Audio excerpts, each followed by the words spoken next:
guy alone inside. He's got the breakaway with the touch to the right. Goal!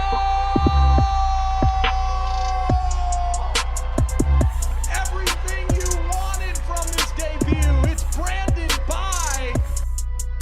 Taking a shot with the left. Goal! Isaac French from 25 yards out. The equalizer. Will Kidd with the touch of the goal. It's a go-ahead goal. Minneapolis City. This is the People's Pitch Podcast, the official podcast of your Minneapolis City Soccer Club, brought to you by Summit Brewing Company.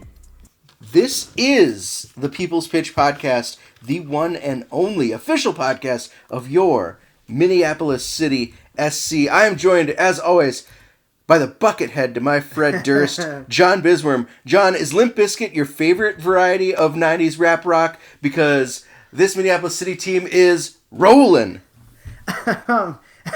Short answer is no. Yes, but rolling indeed they are, Nate. But nah, man, I'm more of like a real big Fish fan from the 90s. So Yes. So I'll go with It's Just Another Day in Paradise.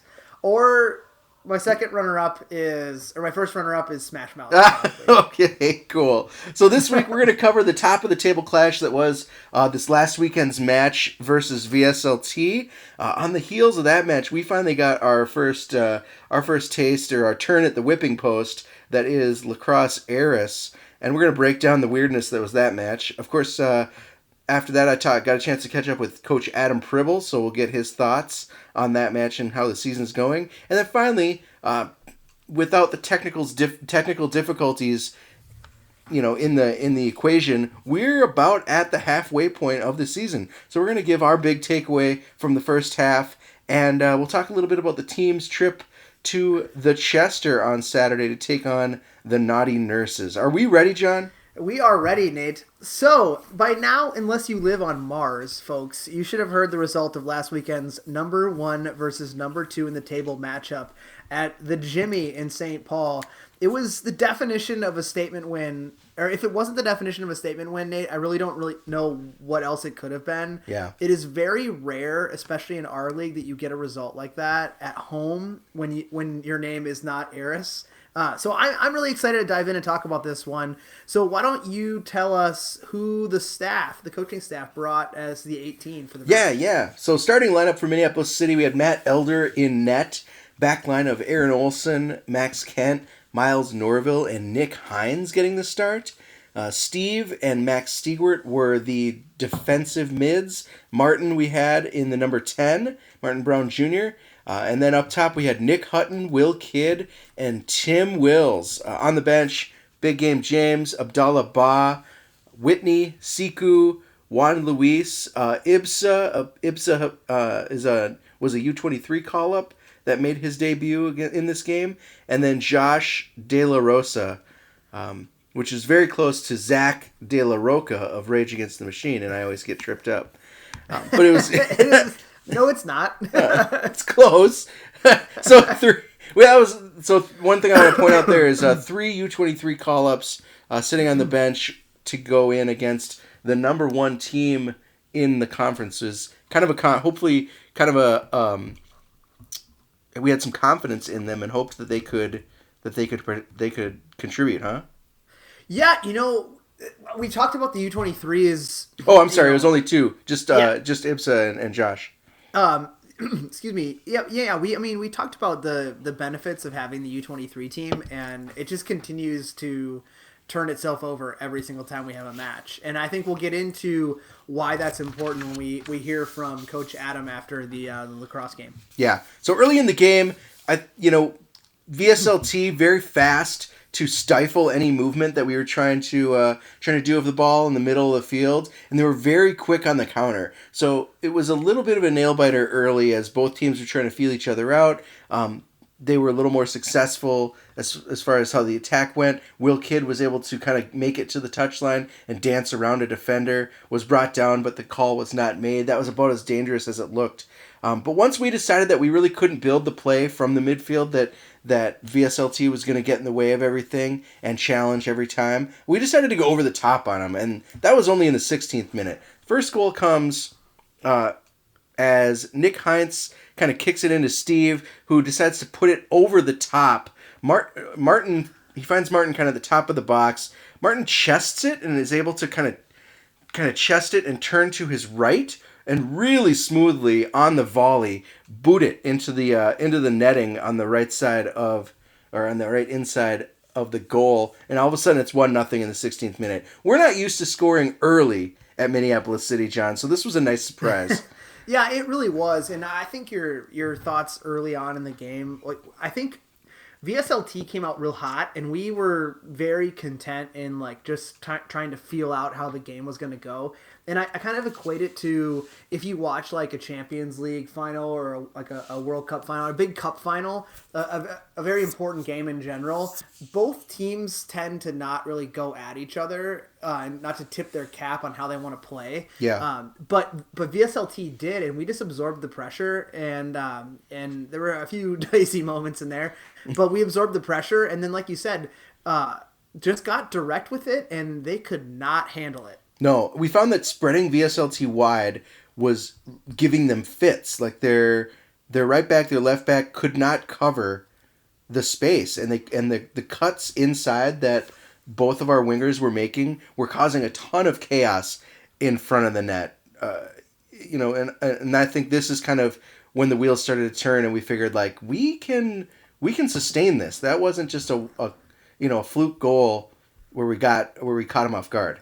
Well, I think it was a little bit of the shaky wheels from us, and then the wheels completely falling off for them. I think that the game plan of pressing us was not what they should have done, and by the time they realized it, I think it was kind of all for naught. And we'll talk a little bit about that in a bit. Yeah, on that press, the only what they were looking for was to get possession, in our final third off of mistakes from the midfield, off of mistakes from our back line, and turn them quickly around into runs and strikes. And really the only VSLT player that was looking dangerous to that extent was number 33, that Bokeen kid.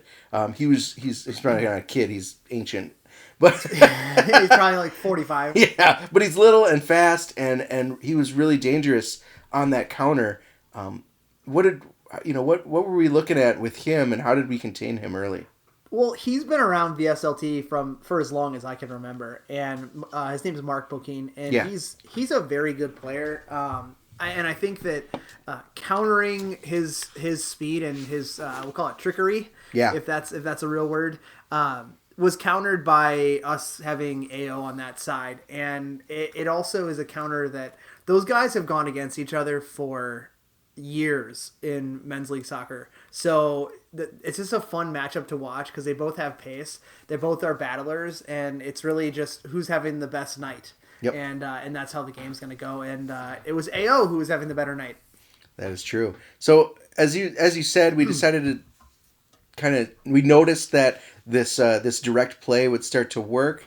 That they couldn't really press us, and we were able to put the ball over the top on them, and that's how the second goal came. Miles Norville finds Nick Hutton over the top. He maintains control and is able to literally shoulder past his defender. He shrugged him off really nicely and turned around and beat the keeper, and all of a sudden it was 2-0. This is an example of what Nick Hutton's dangerous speed means for the attack. Oh, absolutely. I mean, the guy's a former Division I track star. So he doesn't necessarily look like it, but I mean, I was talking, not to bring the LaCrosse game into it just yet, but I was watching the second half of the LaCrosse game sitting next to Ben Wexler, and we're just like, Nick Hutton is just in general a beast. Like, you can hear him running at you, and you can hear him just like, he just puts in just a next level effort of work into playing soccer. Yeah. And the outside back on his side, like, poor guy, like, he just just had no answer to it. And then they moved that guy over to the other side. Yeah, they swapped him. And then Will just destroys him. So that guy definitely was, in the ice tub after the game with his head down, like, oh, what could I have done? Yeah. I mean, but yeah, Hutton just torched using his speed down the sidelines, and he has that trickery. I'll bring that word back. Yep. To beat a guy one-on-one when he gets the ball on his feet. So not just straight line speed, but also the ability to change direction and kind of some hesitation moves and some skill work that he can beat a guy and he's a finisher. So we saw that happen. And on his very next run, they recognize that how dangerous he can be, and he's brought down in the box for a penalty kick, which Martin drains 3-0 all of a sudden. And right about here, John, like I'm going wild inside. Like I'm thinking like this is either one, not the VSLT that's been playing all year. This is a whole bunch of different dudes, which we knew wasn't the case. Or two, we might be really good. Well, I think there's a couple things to mention before that. So at that point, when the guy brings Nick down, the goalie collected the ball because it rolled to him, and then he punted it like in the stands. And then there was no yellow card. So I can only think of one way that played out was that he just thought it was our ball and he wanted to kick it back to us. Why would you just? He thought it was the supporters' ball. Yeah, and he just was like, "Here, have your ball back. Enjoy." But no, I think it's a little bit of both. I think this is the VSL team that everyone else has played, but and I'll get into a little bit more as to why I think the outcome happened. But we are actually really good, Nate. That's good to know. It feels good. It feels good. It does, and we were all sitting up in the stands together. It was just like, oh my god, what is happening? Yeah. Like last year, it's like we get scored on early and we got to fight back, but this year we're just like we're putting teams away in the first half, and then we have to just maintain in the second. Absolutely.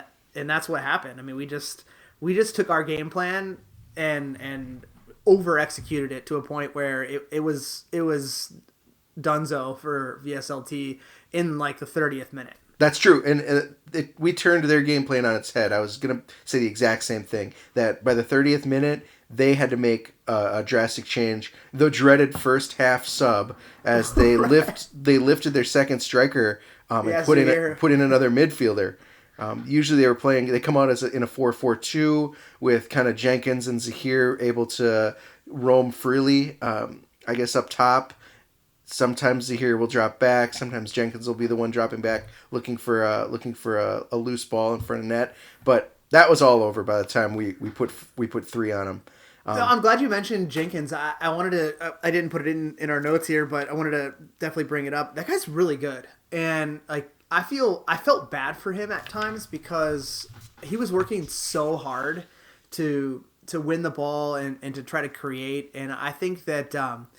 I don't know. Is it maybe the demise of Duluth right now for letting him go because he's performing so well and he's just such a different striker than they have in Farrar, and something that VSLT just did not have last year, and that's a guy that can create on his own. Yeah. And just hats off to him because that guy fought the whole entire game, even when the chips were well in our favor. That's for sure. And they continued to go in our favor as we went up 4-0.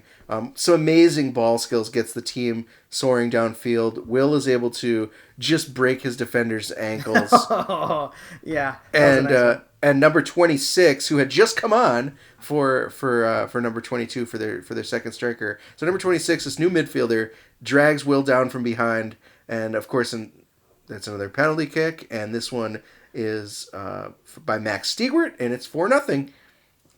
And we're going into the locker room for halftime looking like this game is done. Yeah, absolutely. I mean, from at that point, I'd hate to be one of the guys on VSLT just getting the old Sir Alex Ferguson hairdryer treatment, just getting screamed at because it's like, what do? You're literally just anything you try is getting beaten. And I've been on the losing end of a lopsided victory like that, and you just gotta just pick up the pieces and go back to the drawing board. And in the second half, I mean, they made wholesale substitutions, but like I said, their style of play is kind of one or two dimensional, and you can't press a team in the beginning and that be your strategy, and then not quickly adjust out of it so that you can counter what the other team's throwing at you. And we were throwing everything at them because we figured out how to beat them.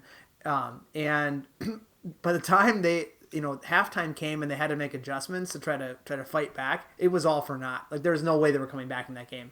Yeah, I mean, not only was I would say that the score could have easily been 6-0 at the half. There were a couple times. Absolutely. Some ticky-tacky passing between Martin and Will going up Will's side, and Will finds himself free, and his shot just skips a little bit to the left of the goalpost. Tim Wills sees that opening with the keeper that's like way off of his line, and he tries a flyer from about 45 yards that goes just left. That goalkeeper was literally 25 yards off of his line, and if that defender didn't close, if Tim had like another half step, because he picked out that the goalie was far off his line. If he had another half step, because that guy really busted his ass to get back to try to disrupt Tim, he definitely would have buried that if he had one more half touch before he let it fly. Yeah, and I think VSLT did have a couple chances. I know, like we already mentioned, number 33, Mark Bokeen. He was very good in the first half, dancing around, almost beating Elder. But his goes to the wrong side of the post. He's creating another time. He turned Nick Hines around real good and lobbed a cross that was headed in, but the guy was offside. So I think, there was a little bit of creativity and a little bit of danger brought by guys like Jenkins and Bokeen. But like you said, 4-0 going into the half, and it's time to make some wholesale changes, which they did. And it was not, I'll give it to them. In the second half, VSLT did not give up. They came out almost right away, and Jenkins starts off with a low shot that is deflected into the lower right portion of the goal, and it's 4-1. And now you're thinking like, oh man, like it's pretty comfortable, but are we going to be able to kill this game, or are we looking at a comeback situation here from VSLT?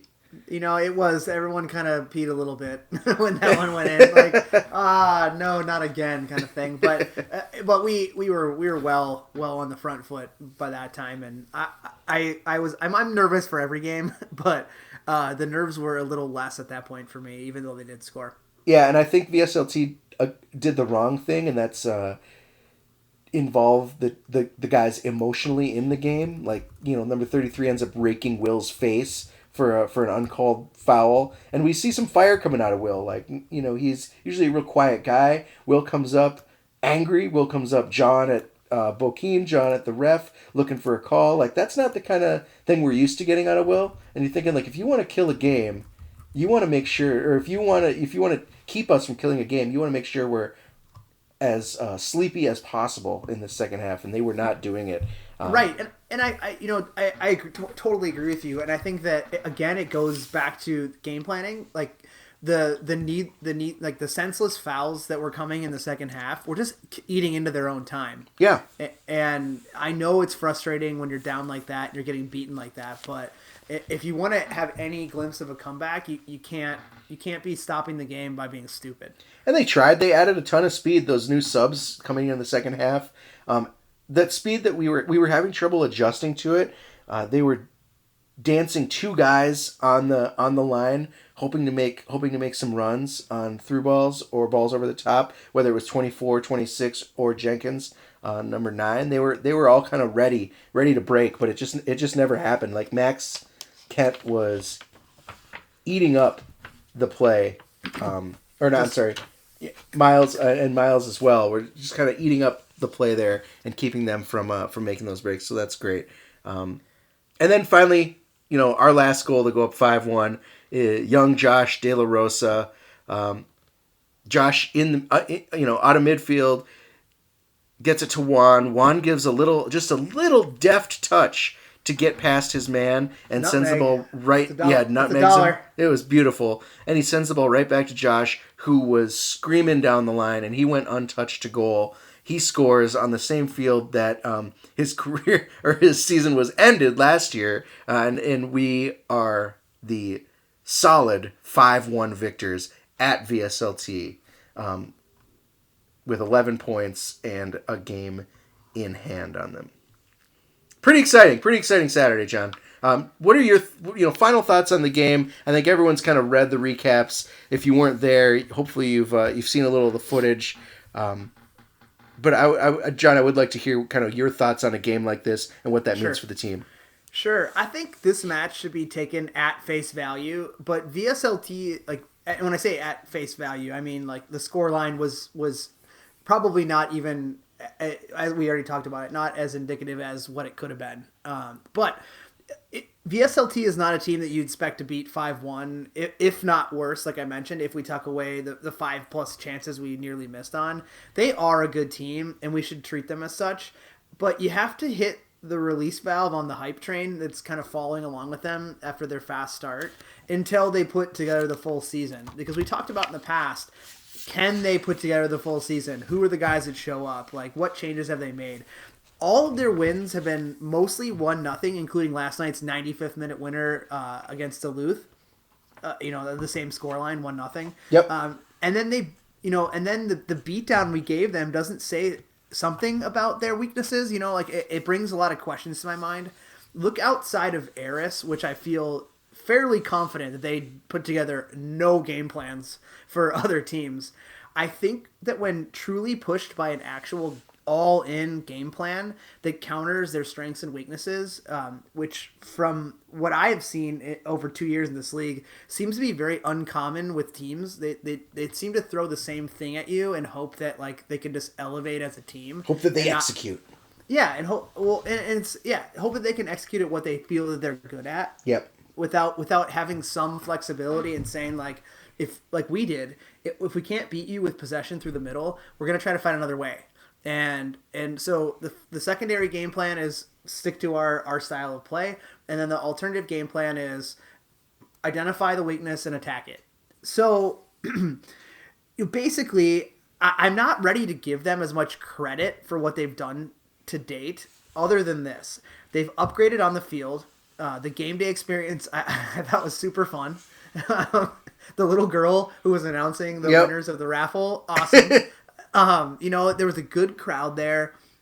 And I've said it before, Juan Fizz, who's, the spearhead of the organization, he's really the only other guy in the league that I genuinely like outside of our organization.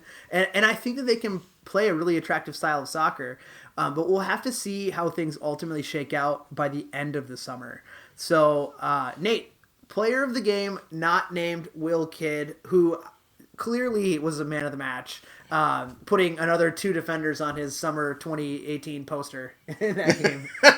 Yeah, definitely the ultimate creator and the ultimate workhorse in that game would be Will Kidd. I will say my player of the game belongs to the defensive midfielders between Steve and Max. They did a really good job of shutting down what VSLT was trying to do and what we knew VSLT would try to do with by building play out of the back and through the midfield. They did a good job of stopping that aspect of their game. And I think that Max even was able to find himself quite a bit forward a number of times, almost draining a shot from right in front of the net. So I will say Steve and Max did an amazing job defensively to set us up for success. So my player of the game might be a surprise because he really only did one thing that I feel was the pivot point to start the whole party that was the 5-1 victory. Oh, yeah. And that's Matt Elder. So Matt Elder last year's season got off to a very rocky start, if you remember, on that field where he goes down by the way of red card, bringing down Josh De La Rosa, who now plays for us. And excuse me, and getting going through the offseason process, getting, into a competition with James, losing that competition to James, and then how well James was performing, but then given the opportunity to go into the horror house. I said horror, not horror. The horror house at the James Griffin Stadium for him, and he performed admirably, I thought. And I think that one play that I'm talking of was within the first 5 minutes of the game. Andrew Jenkins was sprung free on the 6-yard box and clearly had an opportunity to put them ahead early, and Matt came up with a huge save. And at that point, if the game goes down 1-0 to us, we lose momentum. They're on the front foot. They have all the support of the crowd behind him, and we have to fight back. Instead, he makes that big save in a pressure situation, and then we roll right into almost immediately coming down the field and scoring our first goal. Yep. That's good. Good choice. So, John, one last thing about this match. We knew that Miles Norville did come off with a little bit of a knock. It looked like he had a hammy issue or something. It was hard to say, or a calf issue. What was the situation there, and is he going to be doing all right in the next couple weeks? So hamstring is correct. Actually, on that long ball he played to Hutton, he tweaked his hamstring, and so we've now fallen victim to another hamstring injury, which sucks because those are the tough to immediately come back from because you can easily re-injure that. So he's currently day to day. He's been in and out of training, working with David, our head trainer, and we look for him to get back quickly. All right, that's good. Good. Well, all in all, a happy Saturday in St. Paul for us. Yeah, and we just kept on, the good kept on getting gooder, as they say, coming into this week. So, Nate, while most people already had their goal fest versus Aris, while we were doing it against actual teams, we finally got our seat at the feed bag, and what did we do? We went out and beat them by our usual score line of 5-1. I will take that score line all day versus anyone, to be honest with you. But I must note that I was not there for the first half. I had to follow it on Twitter because of some other obligations that took me away. But from what I saw, I will just say it was a really pleasant night in Hopkins, Nate. That's for sure. So, like I kind of had the feeling, we came out against Aris relying heavily on some U23 guys, some younger guys in the squad, some guys that might be coming off the bench in another game. But this is a good opportunity to get them minutes to rest up our usual starters and have them ready for Med City this Saturday. So starters were, again in net, Matt Elder. You had Mark Haight coming back from his injury and getting some minutes at left back. Your center backs were Trey and Max Kent. You had Abdallah Ba on the right back side. And then your defensive midfielders were Max Stiegert, as usual, stalwart as always. And then Ebsa Hamid, the U23 call-up. We put in Juan Luis at the number 10 at the attacking midfielder role, right behind Tim Wills. And then on the wings we had Siku making his starting debut, and Nick Hutton coming off of a really solid game against VSLT. So, like I said, not 100% the guys that we're usually going to see when we roll out against competition like Duluth or Med City, but still guys that needed valuable minutes and played their role in giving our usual starters a rest. So City, I think, overall in this game, not a lot to talk about, due to, of course, the quality of Aris, which, by the way, has gotten much better. But what I do want to do is kind of go goal by goal and talk about how we got those that 5-1 scoreline, and then also talk about kind of where some lost opportunities were I felt from City. Maybe attitudinally we could have approached this game a little better. I think we were trying to play a lot of through balls on the ground. We were trying to be cute with the passing. There were a lot of there were a lot of opportunities where our wingers were quite a bit forward with the ball, and rather than shoot, they decided to play the ball back to a little more centrally, and that got us into trouble. Aris was able to get in the way of those. We were, like I said, looking to get a little bit too cute, but that's not to say that Aris isn't much improved defensively. I think a lot of the scorelines around the league that we've seen from Aris have given us a hint that was the case. But in the first few minutes of this game, you could see that this is not just the pushover team that it was last year. Well, I mean, in theory, right? There's no 9-0 scoreline on these guys this year, is what I'm saying. Yeah, they have a little more fight to them, but I would anticipate that that's going to wane. Yeah, you can't consistently get beat every single game and have that fight. So, but yes, they did fight. They fought hard. Mm-hmm. So, for about 20 minutes. And then in the 20th minute, Siku won a challenge for a long ball. He straight up flattened his defender. He might have just given him an elbow to the face. It was hard to say, but this guy hit the turf hard, and you could hear it when he got past him. And Siku was in. He He made a great shot, which the keeper, who I would say it was Aris' MVP for this game, Absolutely. The keeper saved it, but unfortunately Tim Wills was right there to collect the rebound and score one of the easiest goals of his career, and it is 1-0. 3 minutes later, we're going up top. That is cleared for a corner by Max. Max to Max on the corner. So Max Stigwart to Max Kent. Max Kent heads it into the right corner of the net, and it's 2-0. That's a pretty nice set piece goal, even if it is against Aris. We don't get those too often. We don't, and there's been quite a few opportunities on the head ball that Max Kent's had this year, so it's good to see him watch that ball go over the end line, and we hope it just comes against a stiffer competition next time. Yeah, I think even when Aris had possession, when they were trying to move in our side of the field, like Moby Dick, the great white whale, Max Kent was just swallowing up that Aris attack. It was really nice to see him roaming throughout, all the way across the defensive line and just taking care of business there. In the 36th minute, Siku retained possession off of a nice Juan Luis pass. Siku turns, he sees the goalkeeper way out, and he just lobs it in. That was an unfortunate mental error from a goalkeeper who, like we said, had a tough day and otherwise did a pretty decent job, but it was still 3-0. Well, and it's great for a guy like Siku to score. He's very much a momentum type player, and a lot of guys, you can kind of pull the team and ask any of the guys that they really want it for Siku because he's young and he's got all the tools, but it's more of like that one thing that lets it click that gets him going, and hopefully this is it.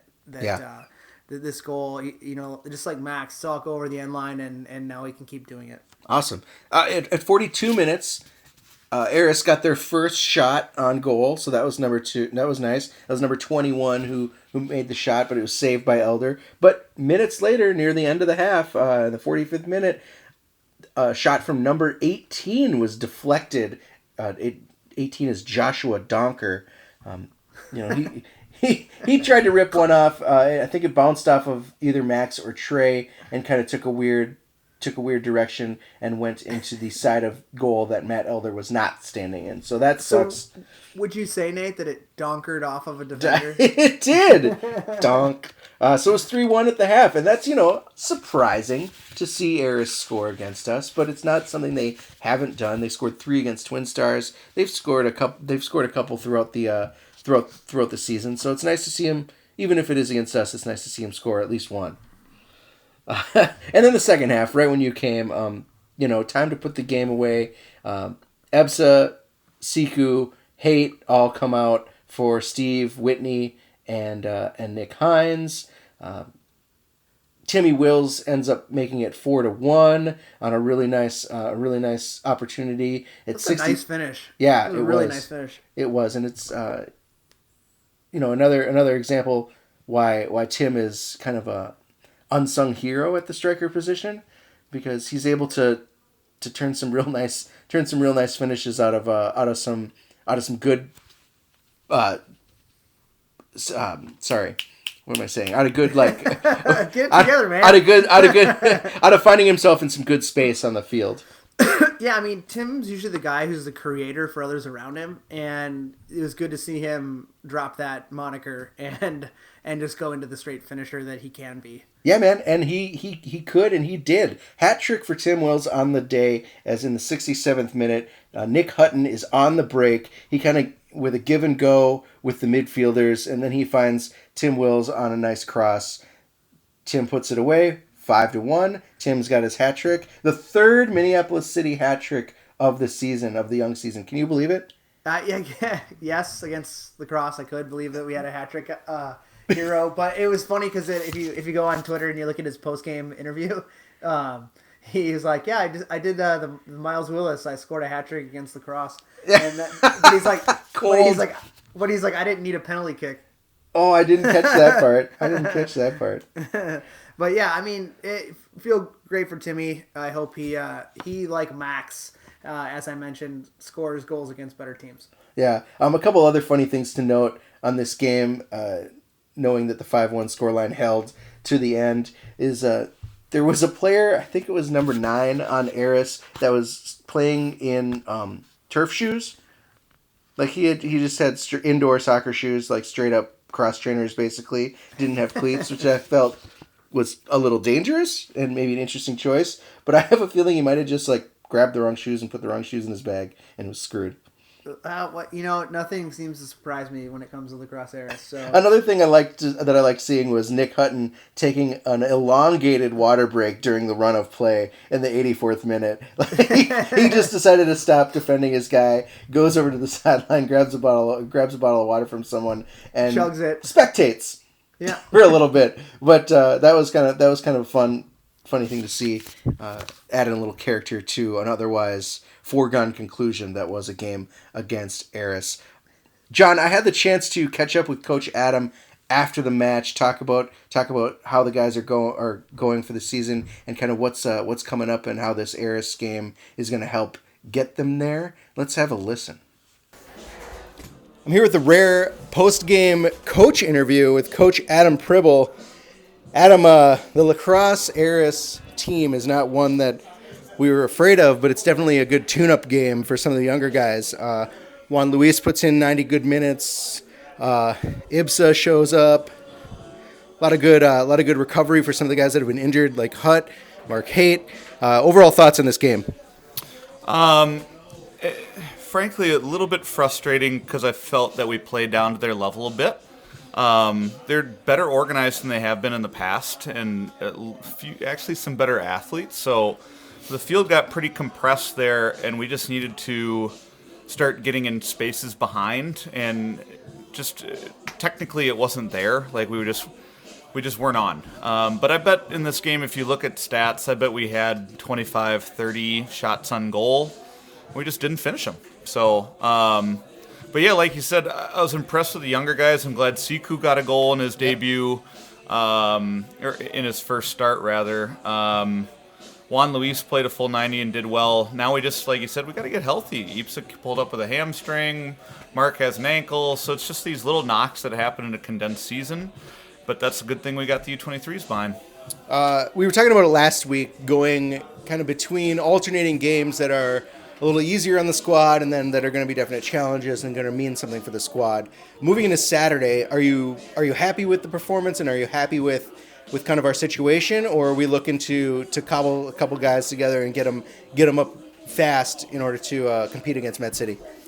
Yeah, I think it was good for some of those guys to get their confidence going and get some more minutes underneath them so that we, I think some teams really talk about their depth, and I really think that's the one thing that we have in abundance. So it's just finding the pieces to fit the puzzle. But like I said, a team that, like, if you're going to do really, really well in the MPSL or in any league, you have to hold yourself to a different standard. So, 5-1 is a good beatdown of any team, but I would have taken 12-0 just all the same. Yeah, goal differential is a thing. Everyone else has been hanging 6 on Aris or thereabouts. We're already kind of top of the table as far as goal differential goes. Are you happy with the +4? You would have hoped for a little bit more, knowing this team. Always. I wanted more, and the guys wanted more. And they created lots of chances. They just couldn't bury them. So yeah. That's soccer. I think the keeper had a lot to do with that. Talk about Tim Wills, of course, with his hat trick on the day. But a lot of it had to do with the creativity of the guys around him. Tim finding himself in the space, and the guys finding him with the ball. Juan Luis especially, 90 great minutes, very creative on the ball, very hardworking shift. How impressed with him are you today? Juan is a really great kid, and he takes coaching really well. So at first I was using him on a wing, so he could cut in. And I quickly found that he's going to be better in the middle of the park. So he put a full 90 in there, and that's good for a guy like Martin who can't play 90 every minute of every game. So I like what he did, and the comments that I had to him after the game is just he's got to avoid when he's playing against some of these guys that are really good, or with these guys that are really good, he can't take the low-hanging fruit all the time and make that first pass. He's got to be a little bit patient and find the second pass, that second runner, because that's what's really going to open things up, and not always just play that first pass to the guy, in the middle of the park. So the more that he plays, the better he's going to get. 6 to 7 more games this month alone on the schedule. 4 of them at least being meaningful to us on the table against teams that are quite competitive. Are we ready for this? Do we feel like we have the stamina moving into the rest of June? Yeah, I think that we got to really sit down with the front office and take a hard look at U23 players now that a few knocks have kind of racked up. Because you saw tonight, like Mark Haight and Ba, they get the start and they play really well, but then they pull up, with just little tweaks. But we've got a really, really great athletic training staff led by David Bloomquist and TCO, and so we just got to get guys healthy, and if we're healthy, we can beat anyone. So, all right, thanks, Pribs. Back to the locker room with you. See you on Saturday. Thanks, dude. So again, John, it was good to hear how this game against Aris gave a lot of the younger guys an opportunity to show what they're worth, to show how important they are to the team, and to give the guys on the that are usually going to be in the starting lineup a little bit of a rest ahead of what could become, or what is going to become, a little bit more of a demanding portion of our schedule. But what I want to hear is your thoughts on this game, and anything else you want to say about how Aris showed up on Wednesday. Well, I think before I get into my final thoughts on the game, I think to go back to some things that Coach Adams said, I think his chat with Juan talking about the second pass that he needs to see is not only something that as a younger player he'll develop, but I think it's something that we need to see across the board for everyone. Yeah. And I think that makes us even more dynamic, because the defenses we've seen in our league are they tend to bite on the first run. And it's that second and third run really where you can capitalize off of. So I think it's good that he noted that with to Juan, but also I think the other guys need to take note of that. Also, depth is going to be tested, and U23s so far this season, they haven't even gotten into their season really. They start out this week, but I mean after playing an MLS team, but we've seen all of them come in and get, we've seen a group of guys get elevated, and they've performed. And I'm so glad that we decided to make the move to bring that team into the fold, because it's not only prepared our guys, but it's all our MVSL guys, but it's also given us the opportunity to have them shine, and they have. Yeah, what amazing flexibility that this U23 team offers our team in order to be able to rest key guys, replace a lot of injuries, are able to be mitigated to some degree by bringing up a guy like Ibsa or a guy like Josh, and be able to kind of continue to plug holes where needed. I really like the call to move forward with this U23 squad this year. And if you've noticed, the guys that come up, they just plug right into the hole, and that nothing changes. It's almost like you built the team that way. Yeah, almost like that, huh? It's funny how things work out. So anyways, as far as the game goes, Nate, we could have really run up the score, but I thought we fell asleep at times at how much of the ball we had. We kind of just we read ourselves our own bedtime story. Yeah. At times, you tend to do as what Coach Adams said, and it's play down to your competition. We've got to stop that theme, and we have to learn to be less Minnesota nice and be more bloodthirsty without remorse. And that's what we did against VSLT. We never stopped putting the pedal down. But I agree 100%. I think that one of the things that I did note during the game was we were a little sleepy. We were kind of trying to exert as little energy as possible just to get the job done, and we really could have just put our feet to their throat and came away with quite a bit more in the goal differential column, let's just say. Right. And I think my last note on the game is LaCrosse did not bring a coach. No. So what the fuck?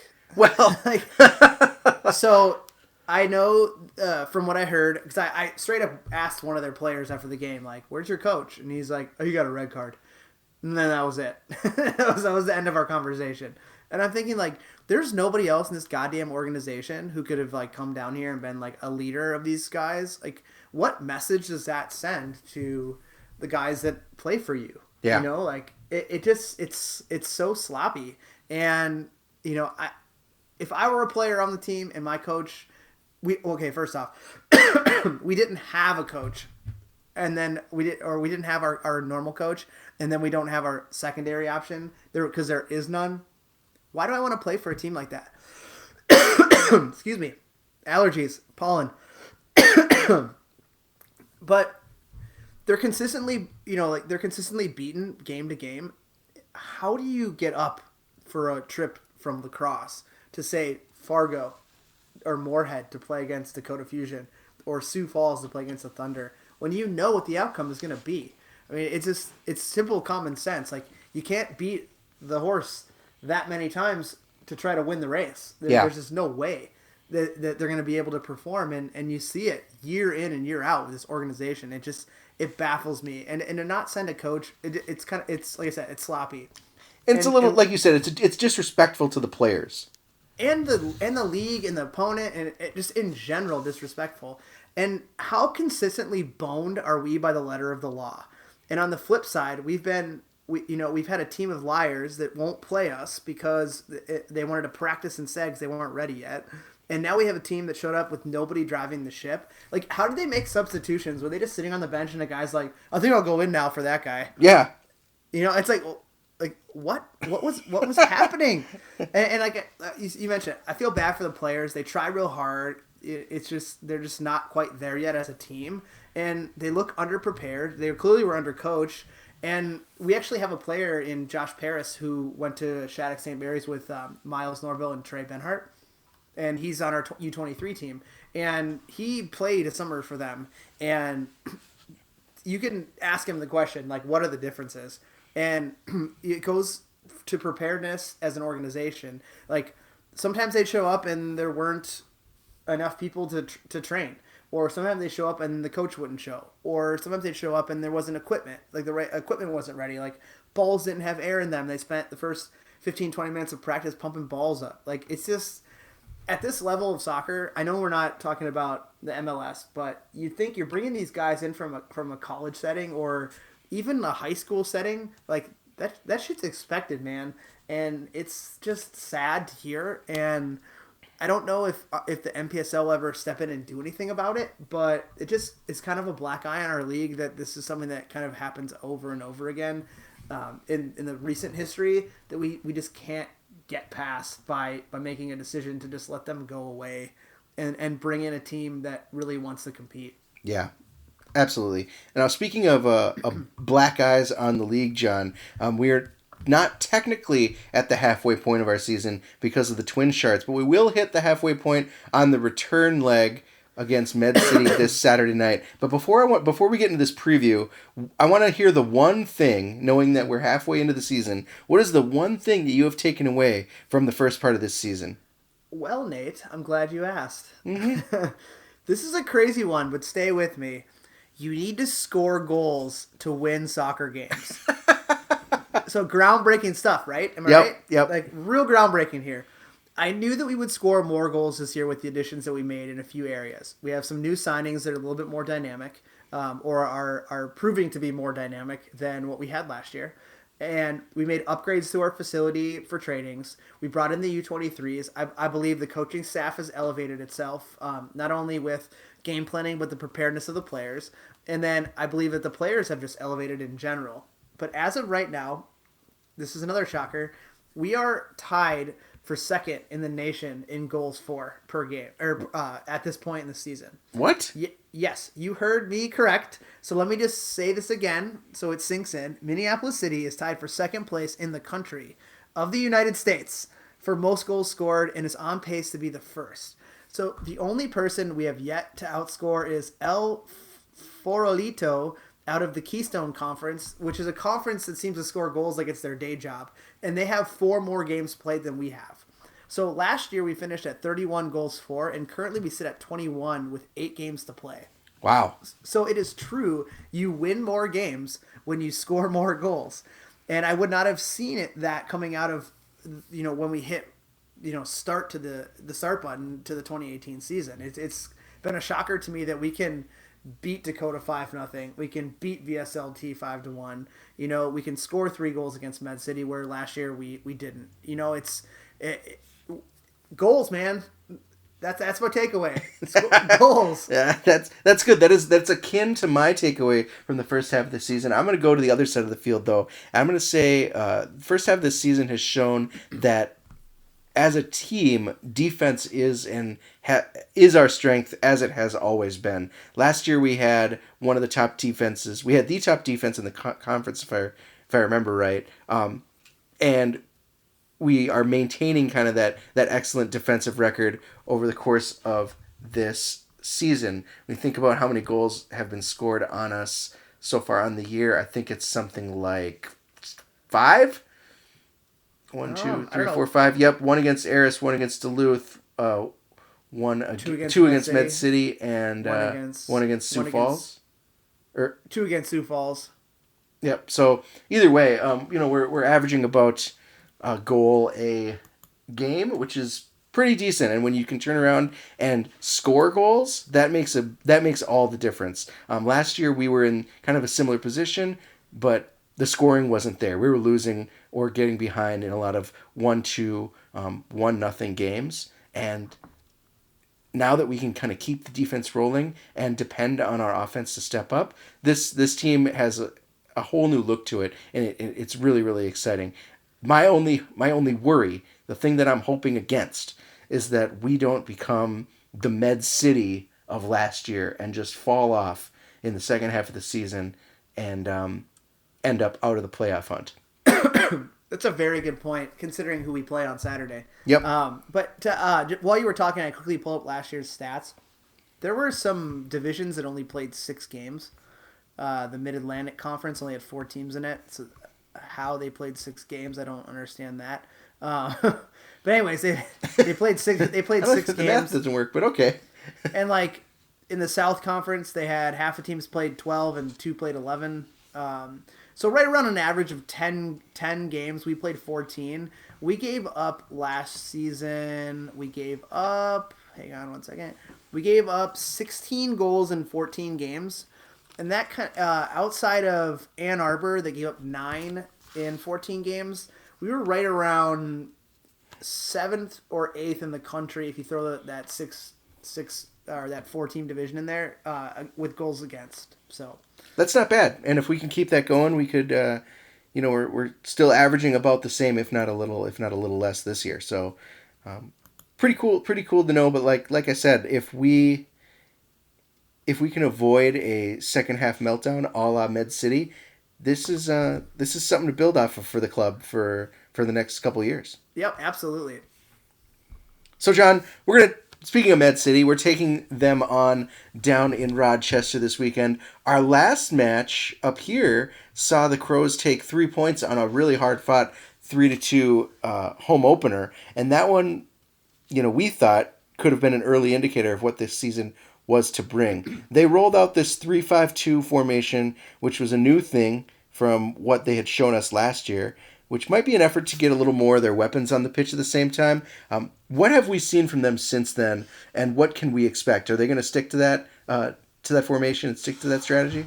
So currently, Med City sits at 2 wins, 2 losses, and 2 draws, which most would feel is underperforming. Since we last played them, they have stuck it, with their new formation. Excuse me. And by and large, have produced mild results, as you can see by a 2-2-2 record. They did, however, just beat the Twin Sharks 3-1 on the road yesterday. But they seem to be living and dying with their process, much like a Pep Guardiola-led team. I think that they will do the same thing versus us. I talked about that kind of game planning, and we didn't really see it last year and haven't quite seen it this year. But I think they'll do the same thing versus us, and obviously we'll have to see if it's true on Saturday. But if it is true, look for them to continue to try to attack on the wings by overloading the attacking side with their wing backs, and then try to find the on-rushing Neto and Repetto, who, if you look at the stats as a partnership, I thought they would score more goals than they have, but they've been scoring at a pretty good clip, and they've turned in good results finding the back of the net. But if history is an indicator, Nate, this game will kind of hinge on the ability for them to keep a high-scoring offense off the board that we have right now, with their slow back line and a goalkeeper who's been known to give up goals in bunches and not necessarily just a one-off goal here and there, even though that 3-1 scoreline yesterday. But anyways, this will also hinge on our ability to stay very compact in our formation. And then I think the main thing for this match is, if we're talking about my keys to victory here, I'm only going to have a couple of them. Limit the set pieces and corners, because those seem to be where they carried an edge on us in our first meeting. I think through the run of play, I thought that most times than not, we were able to kind of quell their attack. But the set pieces and the corners is where they had a clear advantage with their height and size, and we've got to stop giving those up. Yeah, absolutely. I think that my two thoughts on this game, one is about changing and one is about staying the same. The first, I think, is about hopefully you're right, and they don't come out and try to change up their game plan, because I think we had a pretty good answer for them once all was said and done the first time we played them. And as far as staying the same, I hope that we, now that we know kind of what they're going to throw at us, I hope that we don't stay the same. I hope that we are able to learn from the 3-2 victory and do better than that, by keeping them off the board, by keeping those goals going in on our side, and just changing it up a little bit so that it's something a little different than they're expecting. So I hope they don't change. I hope we do change, and I hope that this match comes out all City, baby. The match details, man. If anyone's going to make this trip down to Rochester on Saturday, it is Saturday, June 9th at 7 p.m. at Rochester Regional Stadium. Ticket information is available at medcityfc.com. There will be streaming. It will be available for those not making the trip. I think Med City is one of the teams in the division that is really good as their streaming game locked up tight. They've got a couple good commentators, and their quality, the stream quality, is usually great. So I encourage you, if you're not making the trip, to keep your eyes peeled on Twitter, and we will post the details of that stream before the match. That is all for this week's show. Thank you, as always, to our sponsor, Summit Brewing. Vote for the new flavor on Twitter. I still believe it's open, or they may have just selected a name, but Summit, a more meaningful brew since 1986. It's never too late to buy a membership for 2018. For only $65, you get a cool season pass to all city matches this summer, including all NPSL and U23 games, as the U23 team kicks off their... Excuse me, these allergies are going to kill me during this close. Sorry. The U23 team takes on FC Berea on Friday night at 7 p.m. at Mounds View High School. You also get a classy new membership scarf and, of course, the vote, so you can have a say in the direction of local soccer. So go over to mplscitysc.com and purchase 1 or 5 right now. If giving back to the community is an important part of your life, maybe, just maybe, it's time to give to the club that gives back. Minneapolis City is a 501c3 that provides a safe, reliable, and fun environment for the less fortunate young people to play the beautiful game. Look for us this summer playing with kids in parks and community centers all throughout the city, and consider a tax-deductible donation to a true city-focused organization. Send us mail. It's easy. Yeah, we haven't had a mailbag in a while. Hit us up on Twitter at The People's Pitch or through email at mcscpodcast@gmail.com. All questions, comments, and concerns are welcome. Please, we are at the halfway point. There's probably tons of questions you have. And finally, as always, you can hit up the club at MPLS That is all for this week. Once again, we leave you with our house MC, Sweden resident Miles Stockman Willis. Oh man, I'm almost there. AKA You can do it. AKA me lays with a track called The Come Up. I am John, that is Nate, and you are the people. Let's keep this ship going in the right direction this weekend against the Nurses. You got Huff. Poster burning maple weeds, cradle major keys. Thinking back, I've been major since the minor league. So supreme, too much sauce off my olive NMDs. I could staple steez, bend the goat so I get the cheese, never fall. Rake them leaves and make sure every moment gets seized. And everything I see is make believe. Cuff a bad bitch, make her wipe off Maybelline. She wanna F with me, maybe get close data G. Run up data plans, getting A to B like AT&T. Hate me when she's coming, it's the perfect time for me to leave. Patience thin is crepe, so I'm craving her creatively. Make her breakfast in bed, then have sex instead. One life, live it up. 175 Grey Goose, treat it like a sippy cup. 105 on the dash, watch me giddy up. Only one on the bench, still press the city up. No stress from the press, it ain't news, I'm getting paper. Ask for the check, first time I see the waiter. Make my own luck, knocking over salt shakers. Every September 4th, should've put in more labor. Yes, flex, get out my lane, we ain't the same. Don't play Red Rover with the train. Lingo rolling off my tongue like a slogan spoken slang. Surely spitting like this token wrote and spoke it in some bangs. I could hang a vampire, highly inspired. Haven't reached this height before, I might get higher. Crew conspires round the campfire, rolling till our hands tired. Rap MacGyver saying sapphire, satire.